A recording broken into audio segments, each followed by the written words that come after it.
درود بر همراهان تاروشا، جویندگان نور و سایه.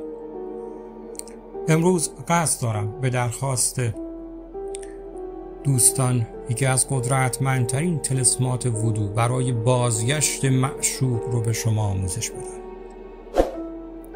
گاهی عشق نمی میرد، فقط در سکوت در لایه‌های زمان پنهان می شود.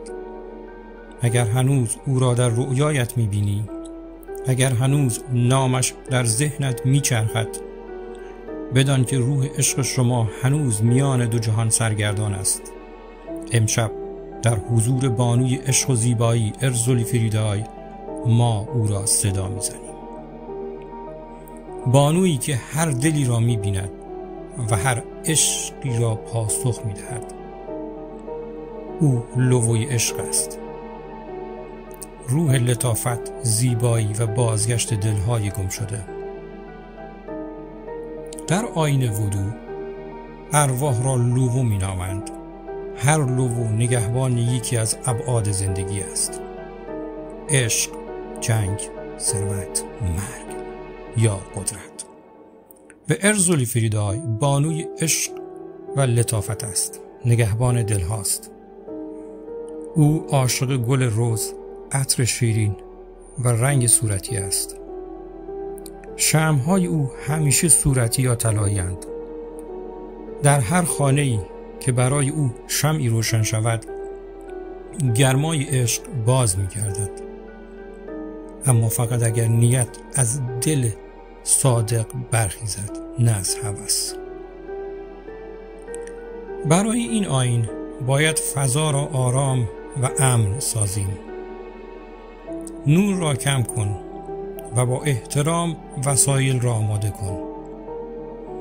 یک شمع صورتی، نماد عشق، بخور رز یا دارچین، بوی دعوت، یک کاغذ سفید با نام خودت و معشوقت، یک روبان صورتی یا قرمز، یک عروسک وودوی کوچک که پیوند را نشان می‌دهد.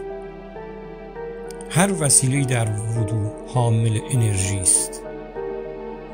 پس با دستان تمیز با نیتی روشن لمس کن و در قلبت بگو: من نمی‌خواهم کنترل کنم، فقط می‌خواهم عشق را بازگردانم. اکنون زمان آن است که درها را باز کنیم. بانوی ارزولی فریدای را صدا بزنیم: ارزولی، عشق مرا بازگردان. 3 بار با عشق بگو. با چشم به شعله نگاه کن. با هر تکرار احساس کن که گرمای شمع از کف دستات وارد قلبت می شود.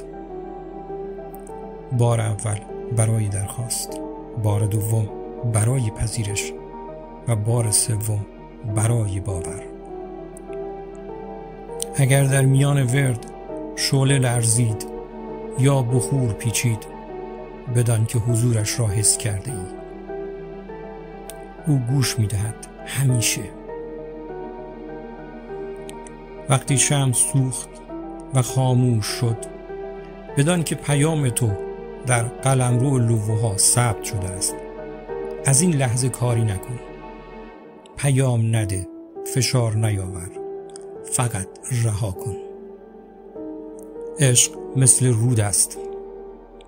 اگر بخواهی او را بگیری، از میان دستانت میلغزد، اما اگر اجازه دهی جاری شود، خودش باز میگردد.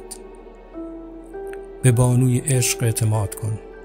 بانوی ارزولی فریدای همیشه پاسخ میدهد به آنهایی که با دلشان صدا میزنند. این بود یکی از قدرتمندترین آموزش‌های جادوی وودو. هر آموزشی رو خواستی میتونی کامنت کنی و من در ویدیوهای بعدی اون رو برای شما خواهم ساخت. خوشحال میشم سابسکرایب کنید و اون رو به دوستانتون بفرستید تا آموزش بعدی.